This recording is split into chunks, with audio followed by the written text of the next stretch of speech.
This is part 2 of my trip from London City Airport to Amsterdam in the Embraer E170. If you haven't watched the first part of the video, you might wish to do that now, and then join me as I head out over the North Sea towards Amsterdam Schipol Airport.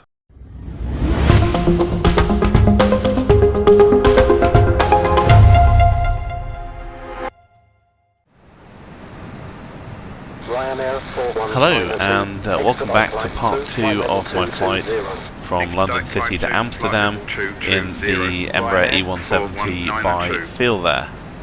So the last part, I set up on the ground at London City, got the aircraft ready to go on its first passenger carrying leg of the day, and we left London City behind, took the CLM-1 Alpha SID out, and we've now gotten on to the cruise segment of the flight plan, and we're heading towards the next waypoint, which is Ratlow.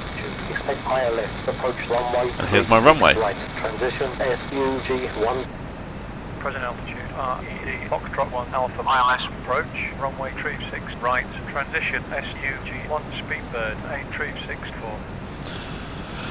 Okay, so here I have a choice to make. I can accept that runway.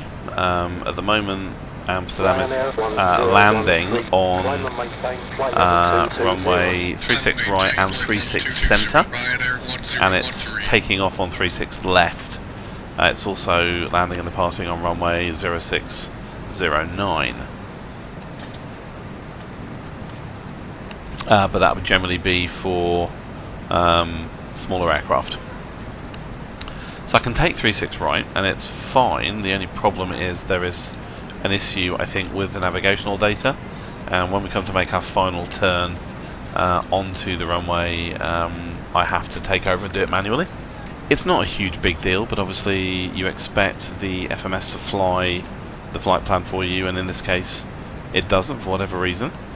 If I change runways to 36 centre, then the procedure is substantially similar, but this time it will actually navigate the final turn itself, and I only have to worry about managing the speed and getting the altitude right. But the problem there is that it's a much longer taxi, and we may get interfered with by taxiing traffic, because again, Pro ATCX is not really that good at dealing with clashes between taxiing traffic and ultimate traffic live traffic, and there will be a big stream of aircraft going to the active takeoff runway, crossing over the taxiways that I'm using, and sometimes it's just impossible to proceed without turning off all of the traffic. So 36 right will be better from that perspective, but worse from flying the approach. I've done both. I don't honestly mind which, it's about the same approach either way. 50-50. So why don't you all think in your minds right now, 36 right or 36 centre, and I will pick it up telepathically and make the choice. So in 3, 2, 1, think. Definite preference there for 36 right, so 36 right is what we're going to do. Don't worry, I'm not really psychic, I'm just making it up, but it is a horses for courses kind of situation. I've done both, and they're both fine, and the approach is almost completely the same anyway. Right, top of descent approacheth rapidly, strange as that might seem, because it's such a short flight. I need to adjust, go down to the CDU, I need to adjust the altitude for, actually no I don't, not yet, because I haven't actually programmed the arrival in. I was talking about it, I didn't actually put it in. So it's 36 ILS, SUG1, red for 1A, and we'll insert. And we'll activate. And now I need to adjust SUGOL. We need to be at or below 10,000. So just change the descent profile, and we'll ask to descend. Requesting to descend to Speedbird 8364. Speedbird 8364. Descend to flight level 110. Descending to flight level 110, Speedbird 8. Right, the FMS will initialise the climb for me automatically now. I do want to go down to 10,000 though, so I'm going to ask for that straight away. Request flight level 100, Speedbird 8364. Speedbird 8364, descend to flight level 100. There we go. Descending to flight level 100, Speedbird 8364. Okay, so the one thing I want to do now is put in the landing performance data. I need to know the expected surface winds at Amsterdam. They're going to be 320 at 8. Speedbird 8364, descend to flight level 100. Expect ILS, approach runway 36 right, transition SUG1. Descending to flight level 100. Well, I'm going to need the landing speeds now, so back to the manual. Runway 36 right, transition SUG1, Speedbird 8364. So it's no icing conditions, flap 4 arrival, 31,000 kilos takeoff weight, so that is 134 VAC.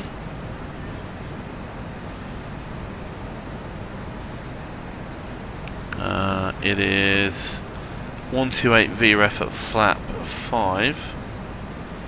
Oops. 128 VREF. And the V approach speed will be let's have a look. 128 plus 5, 133 plus the main component is 2, 134 plus half the headwind, so 133. Let's call it 135 just to be safe.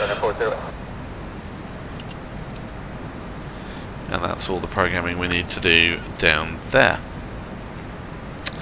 Okay, so that's fully programmed.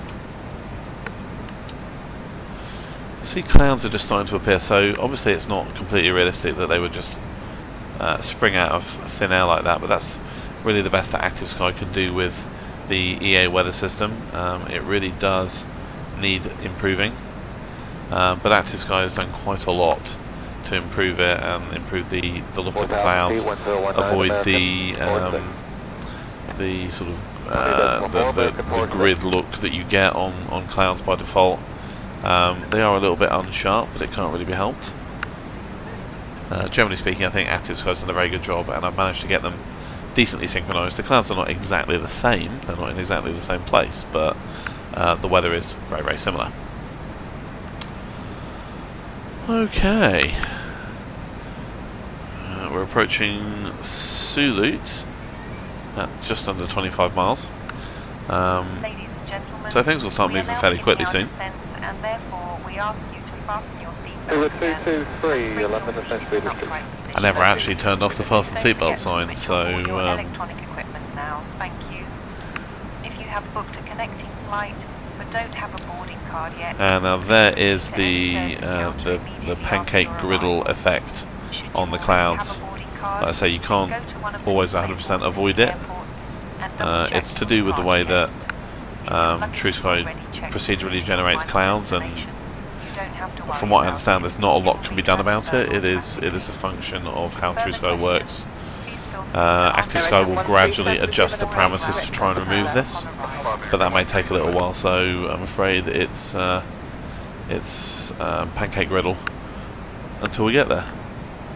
Doesn't look quite so bad on your view as it does on mine, actually. I think when it's spread out a bit more it looks a bit worse, but it is what it is, and I still think they're better than the sprite based clouds. Certainly I like the lighting better. You may have noticed that the backlighting on the controls has gone off. I didn't turn it off, and it's not a fault. It's because the backlighting and all the other cockpit lighting in this aircraft is done as old school FSX style emissive textures. I imagine that was from the original version of the aircraft. Emissive textures are old school.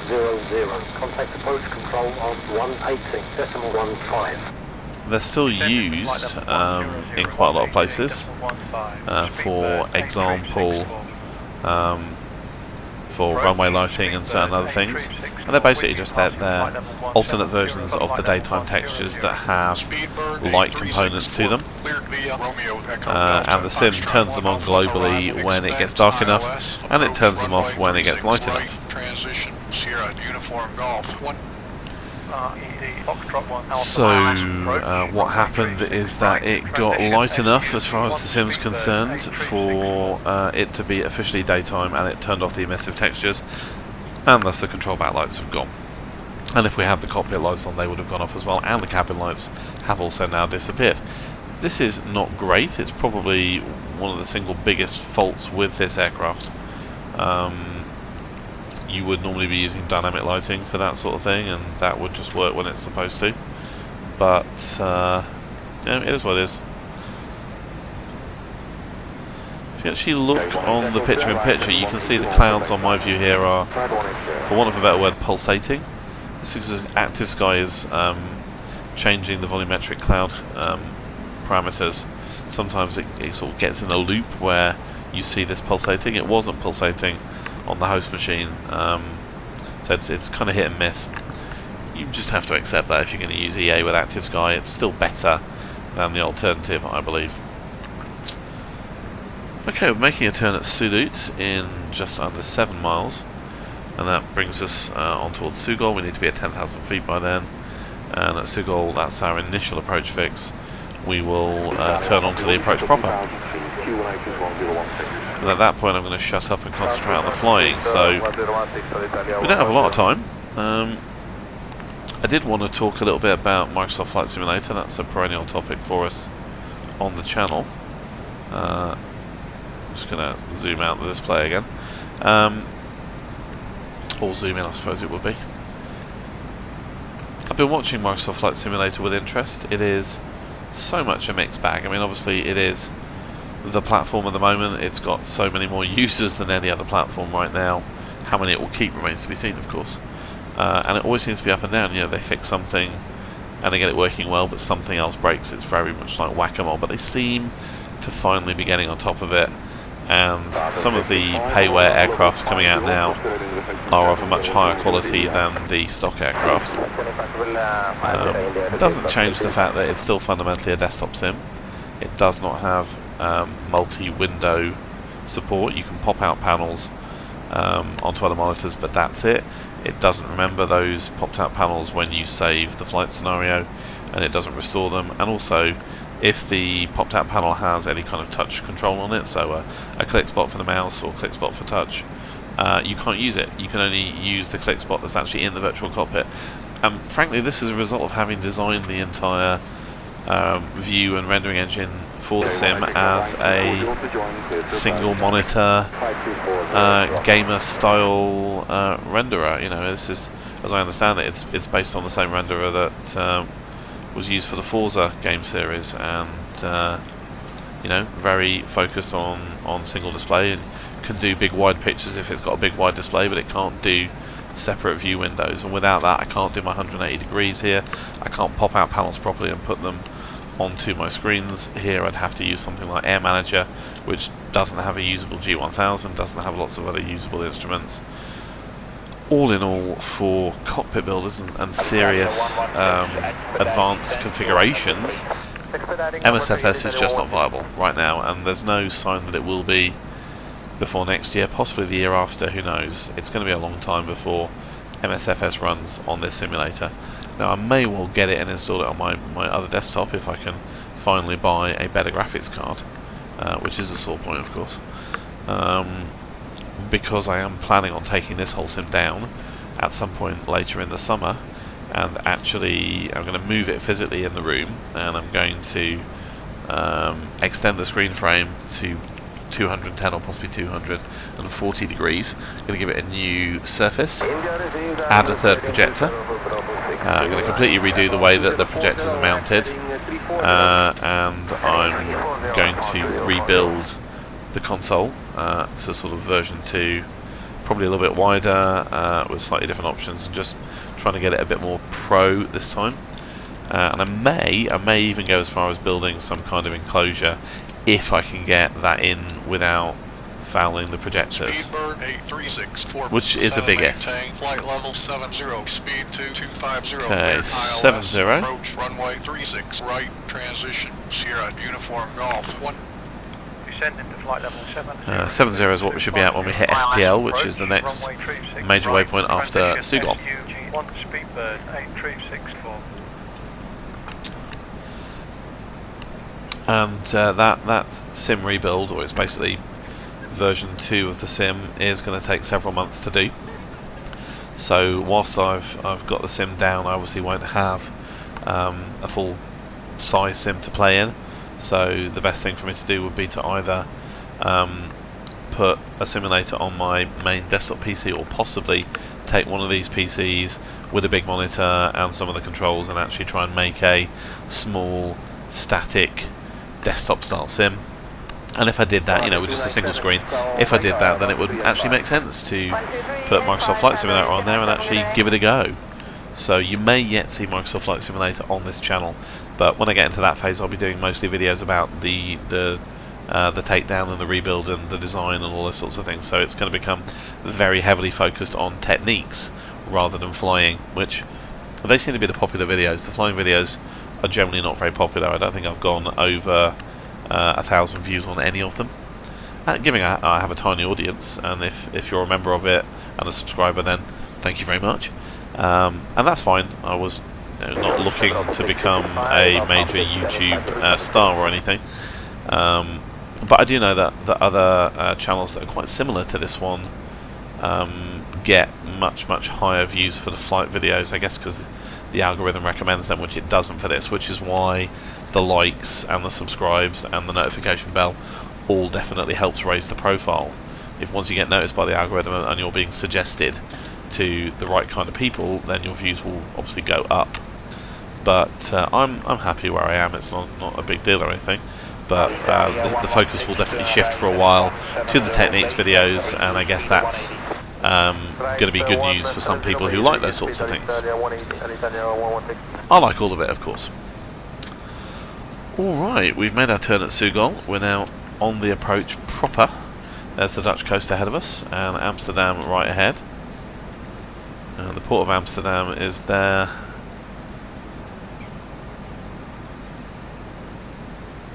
And it will not be long before we're right over the airport. And at SPL, which is right over the airport, we will make a big right turn, about 90 degrees, and head south-southeast. Actually no, not 90 degrees, because that is the wrong approach. That's the approach for runway 36 centre, that I've got on 4-flight. Let me just change that, 36 right, SUG1, and to route. There we go. Right, so we'll still make a big right turn, but it's not quite 90 degrees this time. And we'll head almost southbound down towards waypoint NV. We'll make a left turn to 130 degrees. I'm going to set that on the heading ready for when that happens. Delta 47, maintain present altitude. Maintain present altitude. And from there we'll make a big sweeping right turn to come back on course, heading pretty much dead north. And we'll pick up the ILS from there. Now, a couple of things I need to do. I'm going to need to make that turn manually for one thing. The other thing is I'm going to disobey ATC's instructions, and I'm going to descend without being allowed to do so. Otherwise, ATC will try and keep me at 7,000 feet right the way down to just before that turn, and then I've got to get down to 2,000 feet in the space of about 5 miles. This aircraft cannot do that and get stabilised on the approach at the right speed. It just can't. And I've tried everything to remap it, and I've tried asking for the altitude that I need from ATC, and it always says no. So I'm afraid I've just taken to ignoring it. Obviously, if we're in a VATSIM situation, things would be very different, but I'm very not ready to fly on VATSIM yet. For one thing, the sim is just not reliable enough right now. I get a lot of crashes and other problems related to the sheer number of programs that I've got working together, but sometimes things are just a bit unstable. Flying on VATSIM and then constantly disappearing is a cause of annoyance to other users, so I'd rather not do it. And frankly, I'm just not good enough a pilot at this point. So, I'm going to set the altitude limit down to 3,000 feet and let the FMS do its thing when we get to SPL. And ATC will moan at me and will ask me to go back to 7,000, and I will say yes, and I won't do it. So, get used to the idea now, because it's going to happen. Alright, a little bit of prep to be done. Let's take a look at our checklist.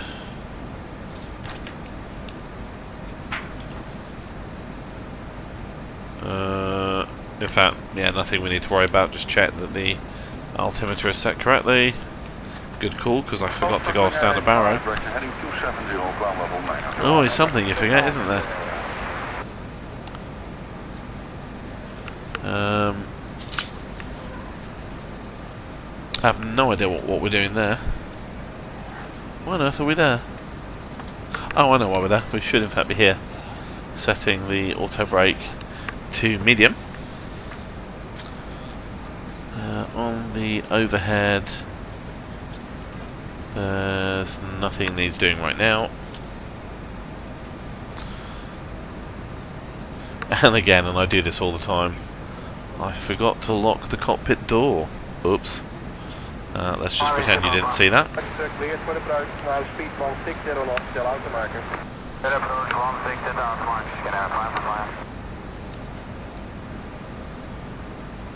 Okay, we are set up for landing now.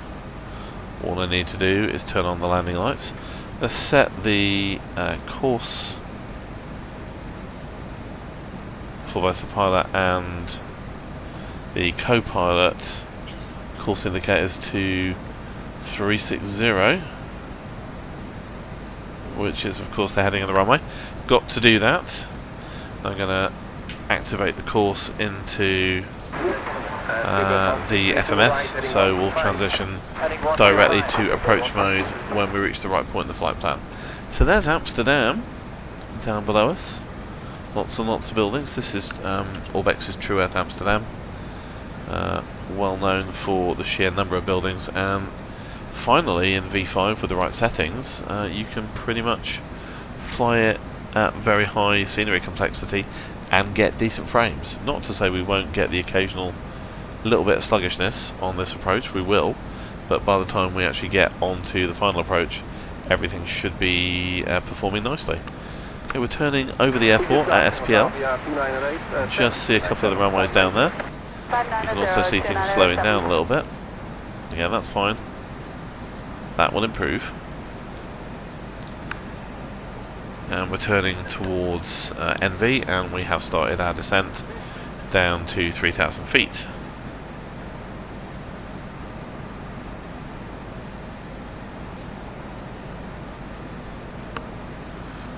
And as much as people talk about Microsoft Flight Sim's graphics, and they are amazing, let's not kid ourselves, I still think this is pretty good. I mean, okay, not for you, you're currently seeing white cloud. I, on the other hand, am looking out my right window and looking down at the buildings and just thinking, that looks very realistic. Now, closer down, it doesn't look as realistic as MSFS, there's no question about that.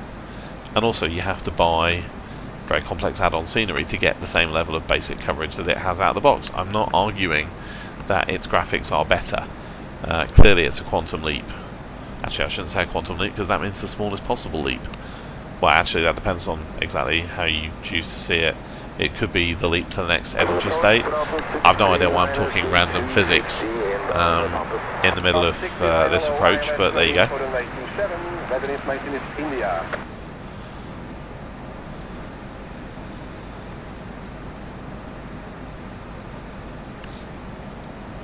Now we're going to need to slow down fairly rapidly once we get onto the turn. So when we get to 3,000, I'm going to start slowing us down when I can, and then we'll need to go around to 2,000 fairly quickly. So again, we want to be slower and have some flaps out and ready to get the gear out so we can get established on the approach.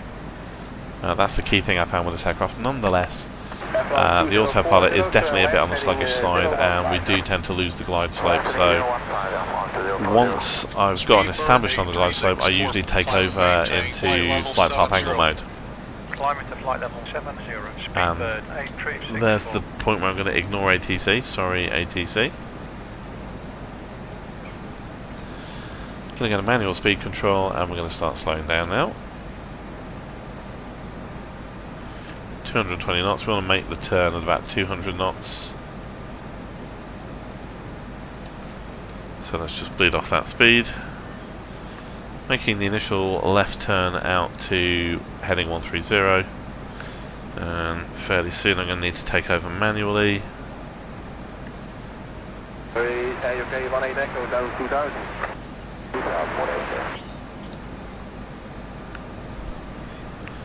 So let's go heading select mode.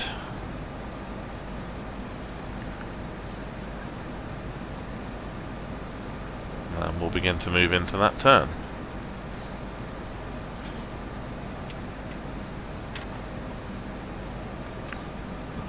Don't want to overdo it. Speedbird 836, climb and maintain flight level 70.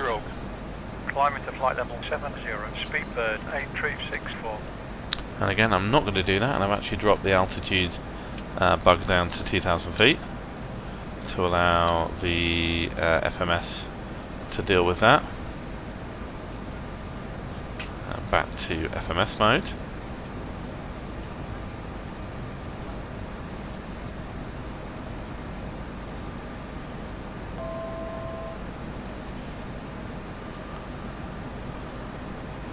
Right, putting on some speed, so the speed brakes need to come out.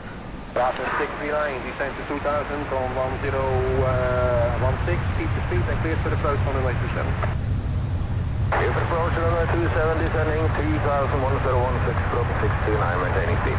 Thank you.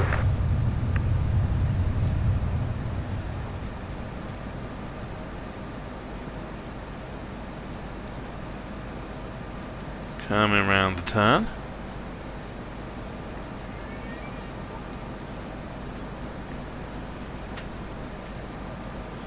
Gonna go flaps 1. Oh yeah, things have slowed down a fair bit there, but they will pick up again in a moment.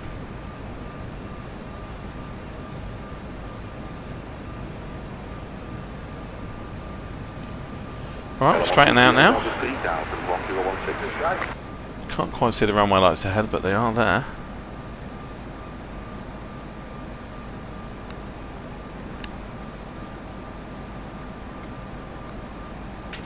Gonna arm the LNAV. Set the altitude down to 0, ready for landing.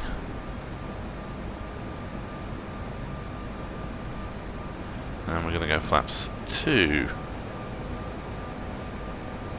And speed to 180.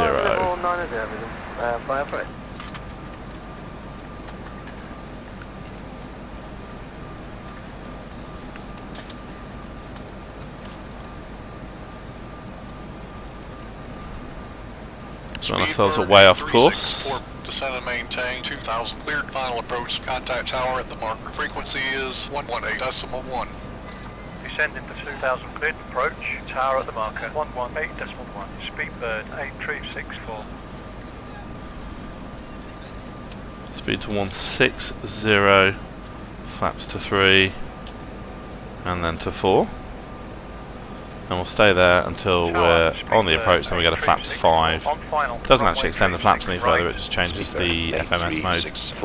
Slow to final approach speed, QNH 1015. We're going to slow to 150. Final approach speed, QNH 1015. I think that's our runway ahead. Right, Speedbird 8364.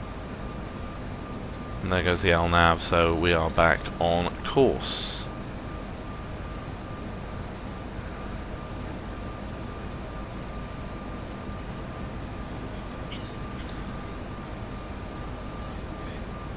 Approach mode will kick in momentarily. Now, don't be confused, we want the rightmost set of lights there, which is 36 right, it's the one that's ahead of us. The one off to the left is 36 Centre, which we could have landed on, but we are not. Line up and wait, 100 left, exit 4. Okay, I'm going down to 140 knots. And we just need our landing clearance now. Or did we get that already? Say again. Speedbird 8364. I might have missed it. Speedbird 8364. Slow to final approach speed. QNH 1015. Clear to land. Oh yeah. 36 right. Gear down. Final approach speed, QNH 1015. Clear to land runway 36 right, Speedbird 8364.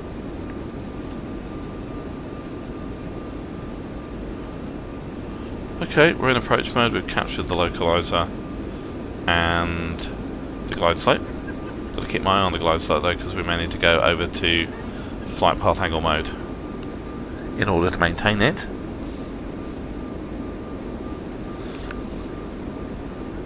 I'm just gonna move that windscreen a little bit. Not quite that much though, just so I can see what I'm doing.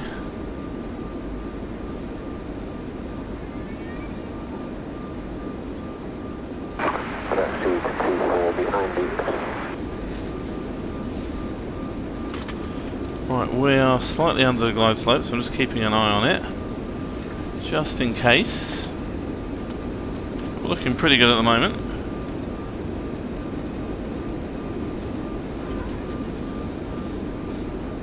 Slowing down to 135 knots.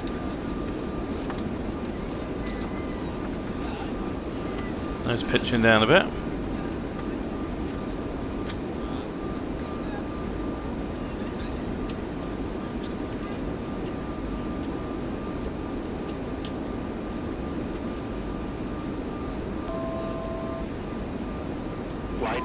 Yeah, we're slightly under the glide slope.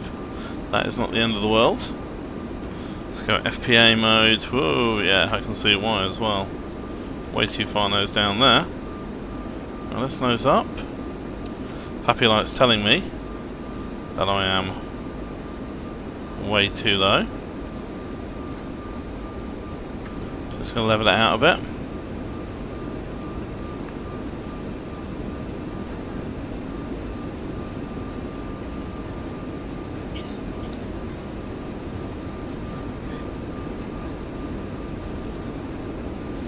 Let's nose it down again. There we go.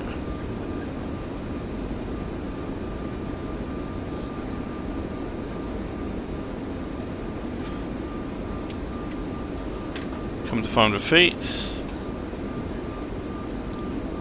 Autopilot disengage.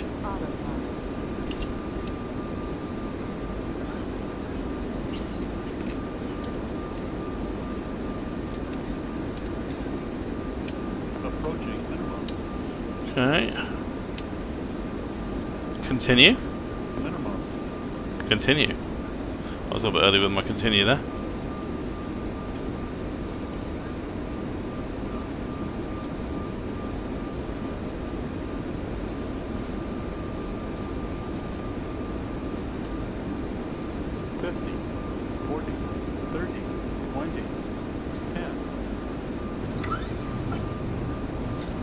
Reverse thrust.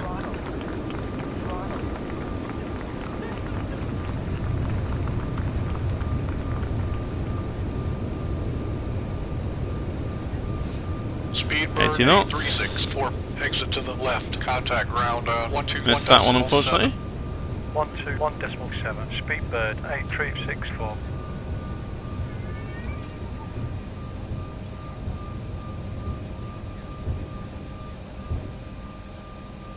Welcome to Amsterdam. Please do remain seated with your seatbelts fastened until we have reached our final parking position and the fasten seatbelt signs above you have been switched off. Please leave your cell phones switched off until you have left the aircraft. Thank you. So have the flaps up. Captain Mark Adams. And we'll have the landing lights off, strobe lights on. Sorry, the taxi lights on rather. And say goodbye to you now. We hope you've enjoyed the flight with us. Ground And we wish Speedbird you a pleasant remaining 8364. day. Cleared off the runway. Or just Request in taxi case, for parking. a nice onward Speedbird journey. 8364 Thank you once via again. Alpha 10 Goodbye, take care. Alpha 6 Alpha 8 to Terminal D, gauges Delta 4. via Alpha 10, Alpha 6, Alpha 8, to Terminal D, Gate Delta 4, Speedbird 8364. Okay, so I'm going to Gate D4, which is entirely expected.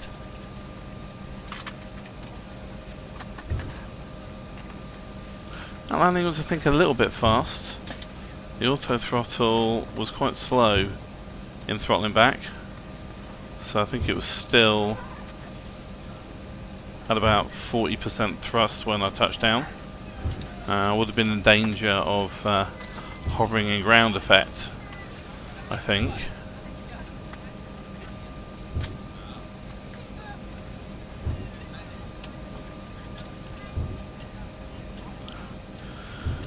But I managed to get it down and come off at pretty much the right exit. So I'm not unhappy with any of that. Right, so the flight director's off.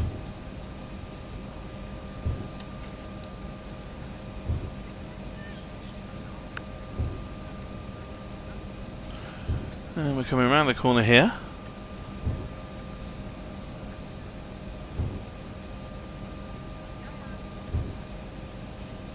Anyway, welcome to Amsterdam, everybody.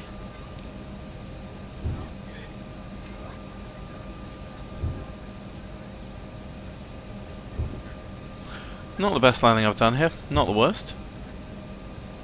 I often have problems with the auto throttle not cutting out at the right point. I'm not really sure why.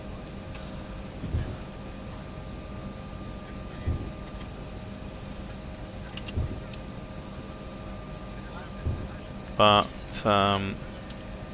we were pretty much at, well, we were a little bit over VREF. I think we were about 135 knots when we actually touched down. A little bit over VREF, but it's nowhere near too fast for this aircraft. So yeah, it's alright. Still really getting used to the landings on this thing, and I'm sure I'll get better over time. Alright, gate D4 is over there. Should be able to see GSX waiting for us, and there it is. It's not go too fast though. No marshaller today. We've got a safe dock. Pretty much all of the stands here at Schipol, other than the actual apron stands, I think have the safe dock system.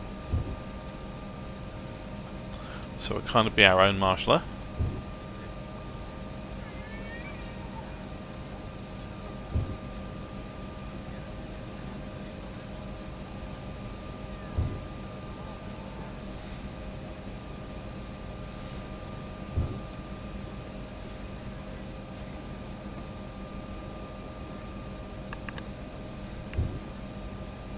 There we go, it's working.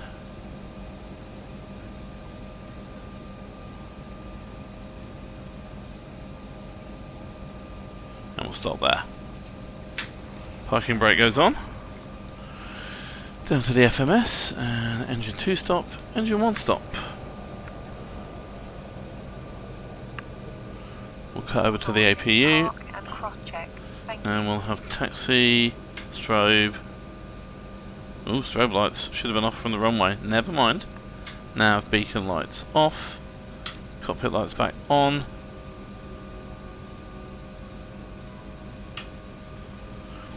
Alright. A quick look at the flight summary. So we took off about 7:55 Zulu, landed about 8:53 Zulu, so about 60 minutes en route.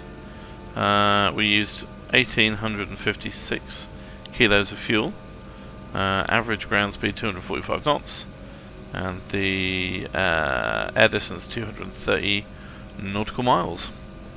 Yep, not too bad.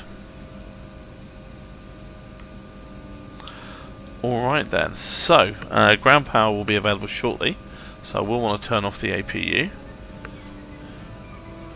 So let's do that. We're going to switch to ground power, and in the meantime, let's pop outside the aircraft, and if I bring the view around, there you go. we need to attach the jetway. And this is where the miracle of GSX on multiple machines works. You should be able to see the jetway just out the left window there. So if I say operate jetways and GSX jetway 1, confirm selected, as if by magic they both work at the same time.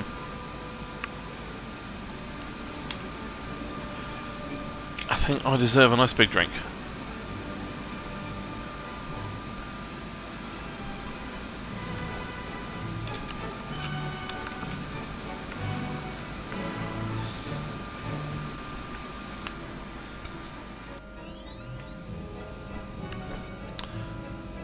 Okay, ground power is in, APU is shutting down, fasten seatbelt signs are off. So the passengers are now collecting their bags. The jetway is attached, so let's open the front door.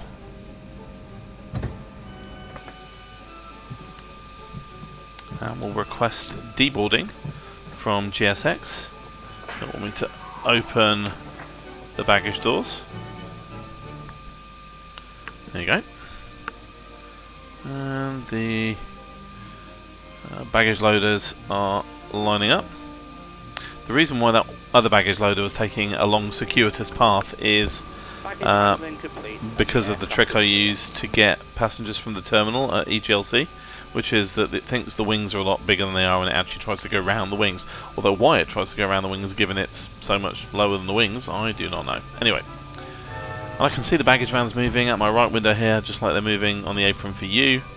That's pretty cool. And passengers are now exiting both there, as you can see them, and also if you look out of my left window. And that's just so much more convincing than not having any GSX service on the outside view there. Well, that's pretty much it. So yeah, welcome to Amsterdam. My passengers are going to go off and have whatever fun they wish to have.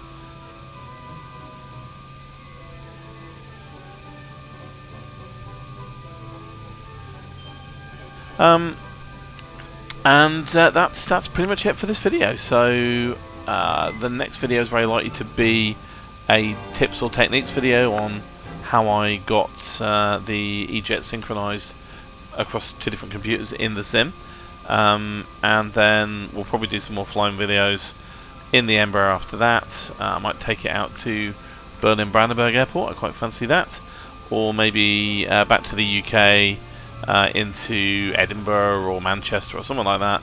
I will eventually fly this aircraft back into London City, but that is a relatively difficult approach, particularly because this aircraft doesn't simulate the extra speed brake behaviour that the real aircraft has for those steep approaches. So look out for those things coming over the next couple of months. Then we'll probably be into the whole taking the sim down and rebuilding it thing, so there'll be a series of videos on that, probably fairly frequently compared to my usual schedule. And again, look out for those, and then once we've got the sim back up and running, we can get back to normal operations and perhaps a bit of Microsoft Flight Simulator in between. Anyway, as always, if you stuck with me all the way through this video, then thank you very much for your time, much appreciated. Obviously, feel free to subscribe, to like, and to hit the little bell icon, which I do advise you to do, simply because the schedule on this channel is very irregular. And if you didn't watch the whole thing, but you just watched bits, or just watch the end, then again, thank you, appreciate every minute of viewing time. And do let me know in the comments what you liked, what you didn't like, what you thought I could do better, what I'm doing wrong. All feedback is gratefully received. And with that, I will say goodbye, and I look forward to seeing you back on the channel very soon.